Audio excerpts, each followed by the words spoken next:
donkey skin. A dark fairy tale from the French. A maddened king, a gruesome disguise, and an emerald ring. Darkness scale on a scale of 1 to 10, donkey skin rates 2 on the darkness scale. Once upon a time there was a king, so great, so beloved by his people, and so respected by all his neighbors and allies that one might almost say he was the happiest monarch alive. His good fortune was made even greater by the choice he had made for a wife of a princess as beautiful as she was virtuous, with whom he lived in perfect happiness. Now of this chaste marriage was born a daughter endowed with so many gifts that they had no regret because other children were not given to them. Magnificence, good taste, and abundance reigned in the palace. There were wise and clever ministers, virtuous and devoted courtiers, faithful and diligent servants.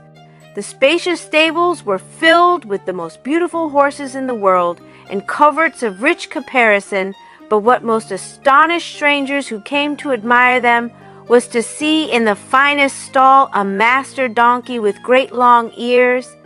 Now it was not for a whim but for a good reason that the king had given this donkey a particular and distinguished place. The special qualities of this rare animal deserved the distinction, since nature had made it in so extraordinary a way that its litter, instead of being like that of other donkeys, was covered every morning with an abundance of beautiful golden crowns and golden coins of every kind, which were collected daily. Since the changes of life wait on kings as much as on their subjects, and good is always mingled with ill, it so befell that the queen was suddenly attacked by a fatal illness, and, in spite of science and the skill of the doctors, no remedy could be found. There was great mourning throughout the land.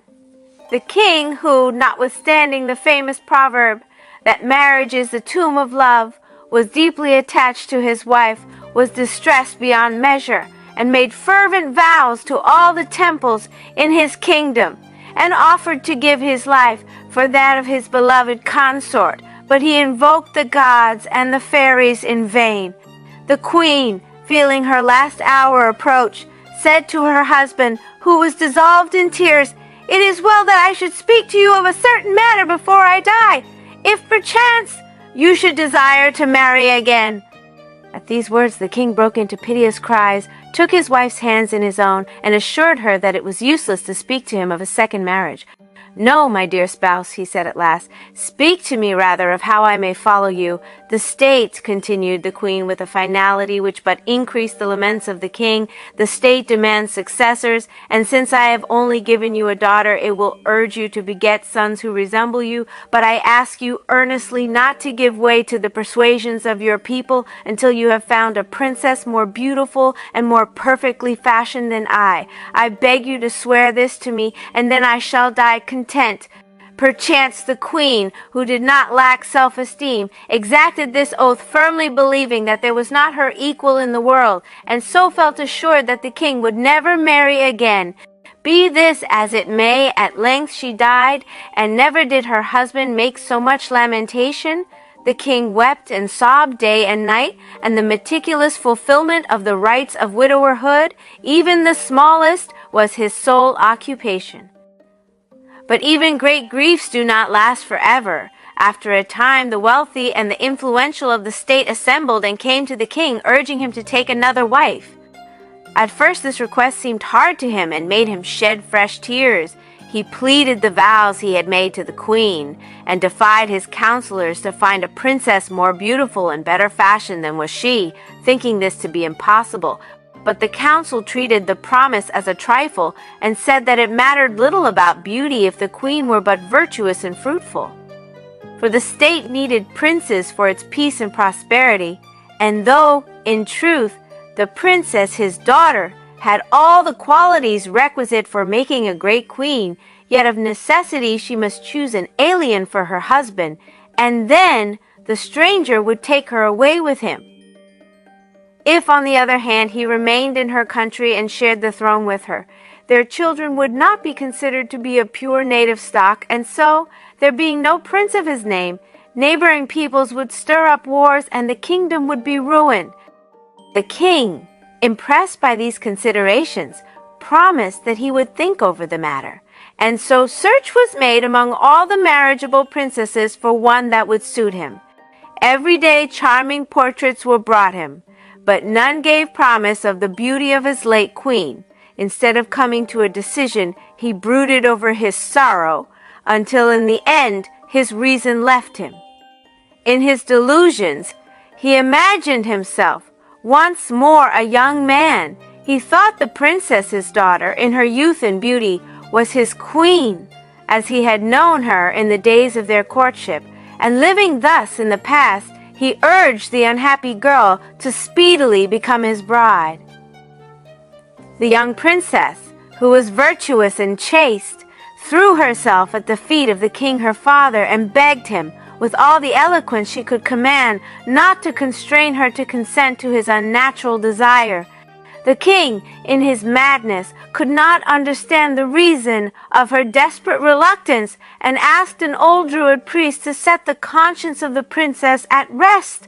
Now this Druid, less religious than ambitious, sacrificed the cause of innocence and virtue to the favor of so great a monarch, and instead of trying to restore the king to his right mind, he encouraged him in his delusion.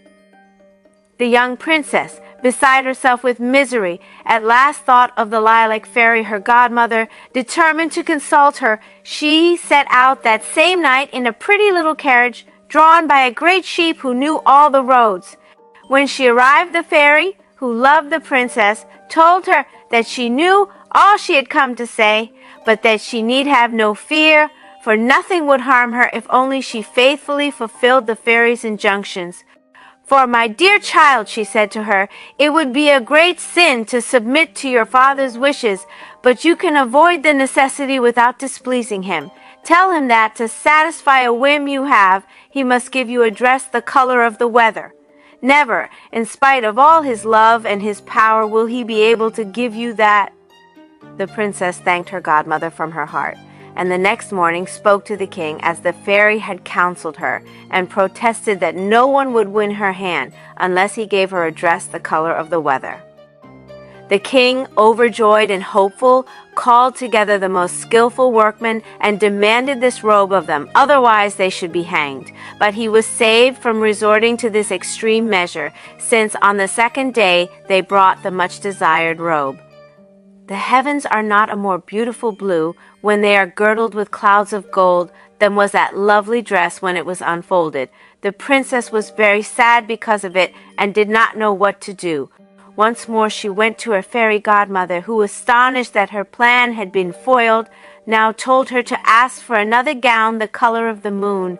The king again sought out the most clever workmen and expressly commanded them to make a dress the color of the moon, and woe betide them if between the giving of the order and the bringing of the dress more than 24 hours should elapse.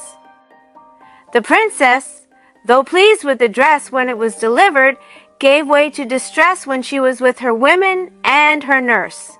The lilac fairy, who knew all, hastened to comfort her and said, either I am greatly deceived, or it is certain that if you ask for a dress the color of the sun, we shall at last baffle the king your father, for it would never be possible to make such a gown. In any case, we should gain time. So the princess asked for yet another gown, as the fairy bade her. The infatuated king could refuse his daughter nothing, and he gave without regret all the diamonds and rubies in his crown to aid this superb work. Nothing was to be spared that could make the dress as beautiful as the sun. And indeed, when the dress appeared, all those who unfolded it were obliged to close their eyes, so much were they dazzled, and, truth to tell, green spectacles and smoke glasses date from that time. What was the princess to do? Never had so beautiful and so artistic a robe been seen. She was dumbfounded, and pretending that its brilliance had hurt her eyes, she retired to her chamber, where she found the fairy awaiting her. On seeing the dress like the sun, the lilac fairy became red with rage. "Oh, this time, my child," she said to the princess, "we will put the king to terrible proof. In spite of his madness, I think he will be a little astonished by the request that I counsel you to make of him. It is that he should give you the skin of that ass he loves so dearly, and which supplies him so profusely with the means of paying all his expenses. Go, and do not fail to tell him that you want this skin." The princess, overjoyed at finding yet another avenue of escape, for she thought that her father could never bring himself to sacrifice the ass, went to find him and unfolded to him her latest desire. Although the king was astonished by this whim, he did not hesitate to satisfy it.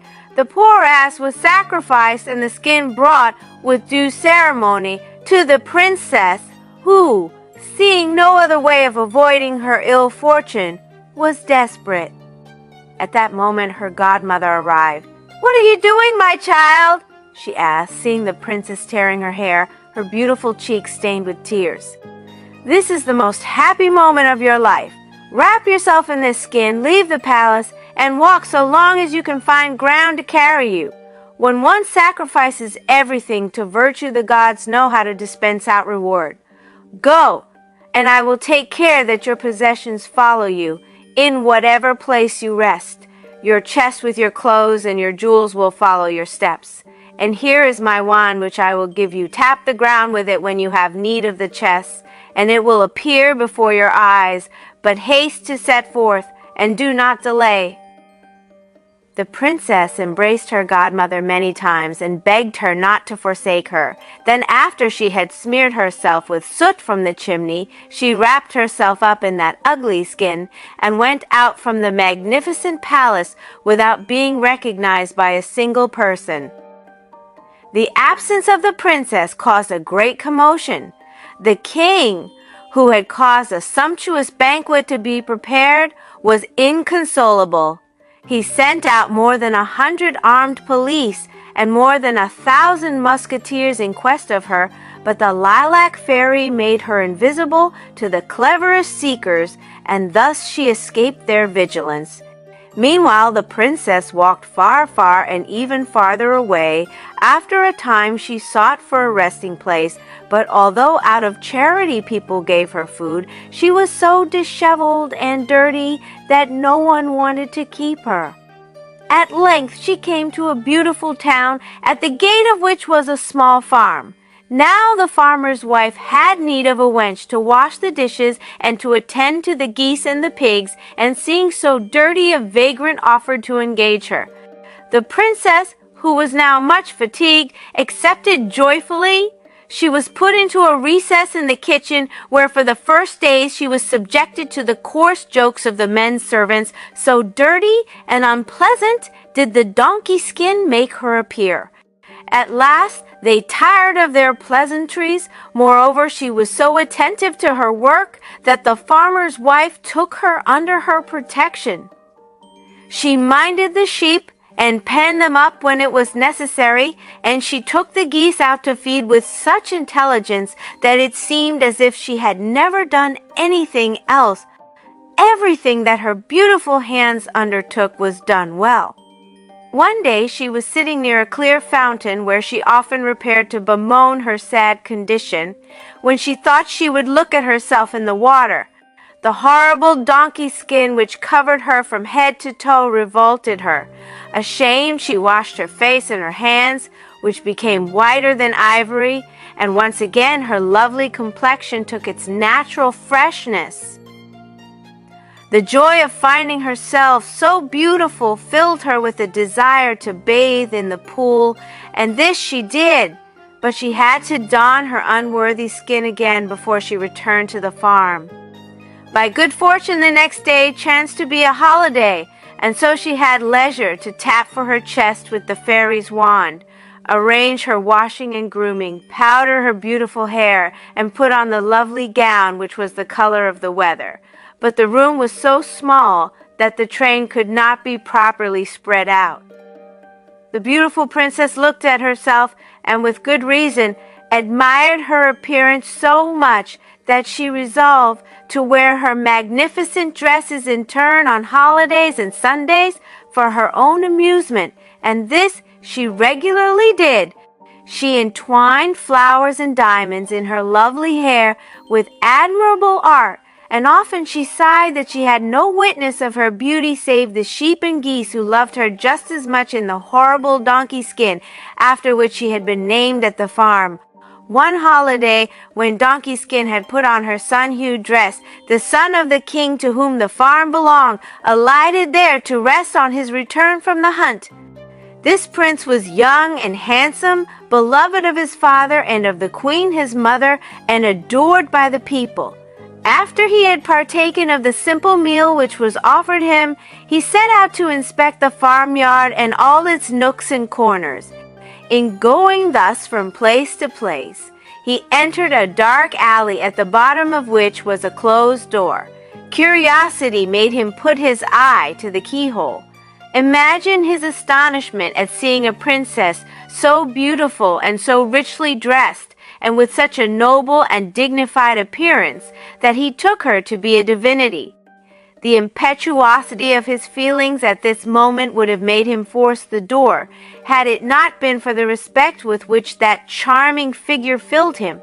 It was with difficulty that he withdrew from this gloomy little alley, intent on discovering who the inmate of the tiny room might be. He was told that it was a scullion called Donkey Skin, because of the skin which she always wore, and that she was so dirty and unpleasant that no one took any notice of her or even spoke to her. She had just been taken out of pity to look after the geese. The prince, though little satisfied by this information, saw that these dense people knew no more, and that it was useless to question them. So he returned to the palace of the king his father, beyond words in love, having continually before his eyes the beautiful image of the goddess whom he had seen through the keyhole. He was full of regret that he had not knocked at the door, and promised himself that he would not fail to do so next time. But the fervency of his love caused him such great agitation that the same night he was seized by a terrible fever, and was soon at death's door. The queen, who had no other child, was in despair because all remedies proved useless. In vain she promised great rewards to the doctors. Though they exerted all their skill, nothing would cure the prince. At last they decided that some great sorrow had caused this terrible fever. They told the queen, who, full of tenderness for her son, went to him and begged him to tell her his trouble. She declared that even if it was a matter of giving him the crown, his father would yield the throne to him without regret, or if he desired some princess, even though there should be war with the king her father, and their subjects should, with reason, complain, all should be sacrificed to obtain what he wished. She implored him with tears not to die, since their life depended on his. The queen did not finish this touching discourse without moving the prince to tears. "Madam," he said at last, in a very feeble voice, "I am not so base that I desire the crown of my father. Rather may heaven grant him life for many years, and that I may always be the most faithful and the most respectful of his subjects. As to the princesses that you speak of, I have never yet thought of marriage, and you well know that, subject as I am to your wishes, I shall obey you always, even though it be painful to me." "Ah! My son," replied the queen, "we will spare nothing to save your life. But, my dear child, save mine and that of the king your father by telling me what you desire, and be assured that you shall have it." "Well, madam," he said, "since you would have me tell you my thought, I obey you. It would indeed be a sin to place in danger two lives so dear to me. Know, my mother, that I wish Donkey Skin to make me a cake, and to have it brought to me when it is ready." The queen, astonished at this strange name, asked who Donkey Skin might be. "It is, madam," replied one of her officers, who had by chance seen this girl. "It is the most ugly creature imaginable after the wolf, a slut who lodges at your farm and minds your geese." "It matters not," said the queen. "My son, on his way home from the chase, has perchance eaten of her cakes. It is a whim such as those who are sick do sometimes have. In a word, I wish that donkey skin, since donkey skin it is, make him presently a cake. A messenger ran to the farm and told Donkey Skin that she was to make a cake for the prince as well as she possibly could. Now, some believe that Donkey Skin had been aware of the prince in her heart at the moment when he had put his eye to the keyhole, and then, looking from her little window, she had seen him, so young, so handsome, and so shapely that the remembrance of him had remained, and that often the thought of him had cost her some sighs. Be that as it may, Donkey Skin, either having seen him or having heard him spoken of with praise, was overjoyed to think that she might become known to him. She shut herself in her little room, threw off the ugly skin, bathed her face and hands, arranged her hair, put on a beautiful corsage of bright silver and an equally beautiful petticoat, and then set herself to make the much-desired cake.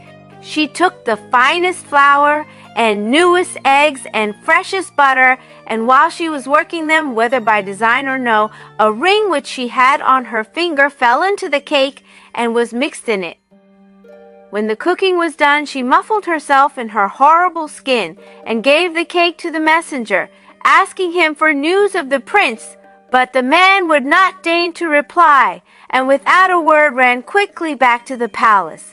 The prince took the cake greedily from the man's hands and ate it with such voracity that the doctors who were present did not fail to say that this haste was not a good sign. Indeed, the prince came near to being choked by the ring, which he nearly swallowed in one of the pieces of cake, but he drew it cleverly from his mouth, and his desire for the cake was forgotten as he examined the fine emerald set in a gold keeper ring, a ring so small that he knew it could only be worn on the prettiest little finger in the world. He kissed the ring 1,000 times, put it under his pillow, and drew it out every moment that he thought himself unobserved. The torment that he gave himself, planning how he might see her to whom the ring belonged, not daring to believe that if he asked for Donkey Skin she would be allowed to come, and not daring to speak of what he had seen through the keyhole for fear that he would be laughed at for a dreamer, brought back the fever with great violence. The doctors, not knowing what more to do, declared to the queen that the prince's malady was love, whereupon the queen and the disconsolate king ran to their son. "My son, my dear son," cried the affected monarch, "tell us the name of her whom you desire. We swear that we will give her to you, even though she were the vilest of slaves."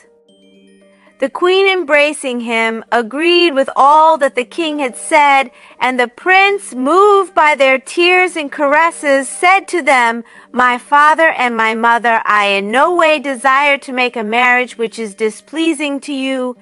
And drawing the emerald from under his pillow, he added, "To prove the truth of this, I desire to marry her to whom this ring belongs. It is not likely that she who owns so pretty a ring is a rustic or a peasant." The king and the queen took the ring, examined it with great curiosity, and agreed with the prince that it could only belong to the daughter of a good house. Then the king, having embraced his son and entreated him to get well, went out. He ordered the drums and flute players and trumpets to be sounded throughout the town, and the heralds to cry that she whose finger a certain ring would fit should marry the heir to the throne.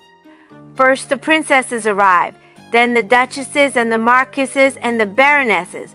But though they did all they could to make their fingers small, none could put on the ring. So the country girls had to be tried, but pretty though they all were, they all had fingers that were too fat. The prince, who was feeling better, made the trial himself. At last it was the turn of the chambermaids, but they succeeded no better. Then, when everyone else had tried, the prince asked for the kitchen maids, the scullions, and the sheep girls. They were all brought to the palace, but their coarse, red, short fingers would hardly go through the golden hoop as far as the nail.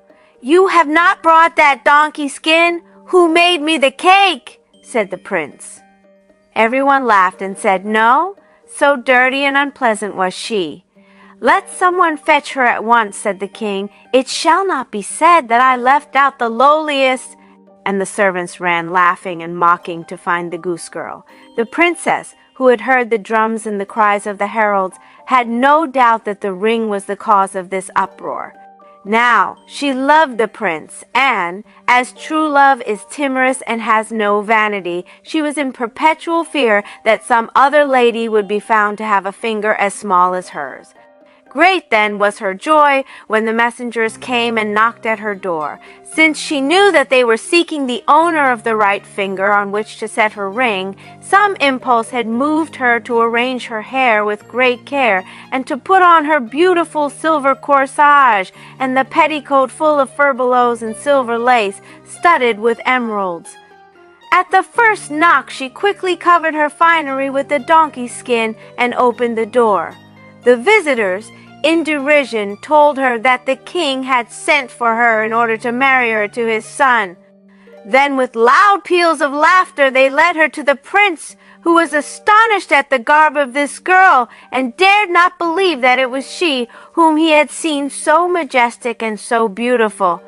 "Sad and confounded," he said, "is it you who lodge at the bottom of that dark alley in the 3rd yard of the farm?" "Yes, your highness," she replied. "Show me your hand," said the prince, trembling and heaving a deep sigh. Imagine how astonished everyone was.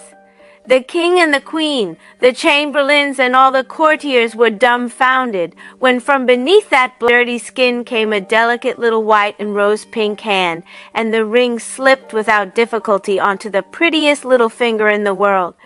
Then, by a little movement which the princess made, the skin fell from her shoulders, and so enchanting was her guise that the prince, weak though he was, fell on his knees and held her so closely that she blushed. But that was scarcely noticed, for the king and queen came to embrace her heartily and to ask her if she would marry their son. The princess, confused by all these caresses and by the love of the handsome young prince, was about to thank them when suddenly the ceiling opened and the lilac fairy descended in a chariot made of the branches and flowers from which she took her name, and with great charm told the princess's story. The king and queen, overjoyed to know that Donkey Skin was a great princess, redoubled their caresses, but the prince was even more sensible of her virtue, and his love increased as the fairy unfolded her tale.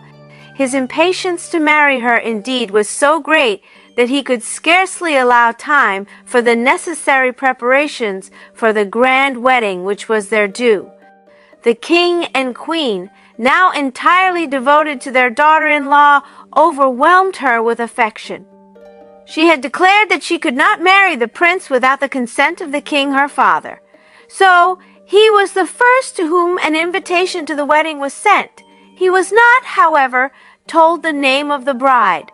The lilac fairy, who, as was right, presided over all, had recommended this course to prevent trouble. Kings came from all the countries round, some in sedan chairs, others in beautiful carriages. Those who came from the most distant countries rode on elephants and tigers and eagles. But the most magnificent and most glorious of all was the father of the princess. He had happily recovered his reason and had married a queen who was a widow and very beautiful, but by whom he had no child. The princess ran to him, and he recognized her at once and embraced her with great tenderness before she had time to throw herself on her knees. The king and queen presented their son to him, and the happiness of all was complete. The nuptials were celebrated with all imaginable pomp, but the young couple were hardly aware of the ceremony, so wrapped up were they in one another. In spite of the protests of the noble-hearted young man, the prince's father caused his son to be crowned the same day, and kissing his hand, placed him on the throne. The celebrations of this illustrious marriage lasted nearly 3 months, but the love of the two young people would have endured for more than 100 years had they outlived that age, so great was their affection for one another.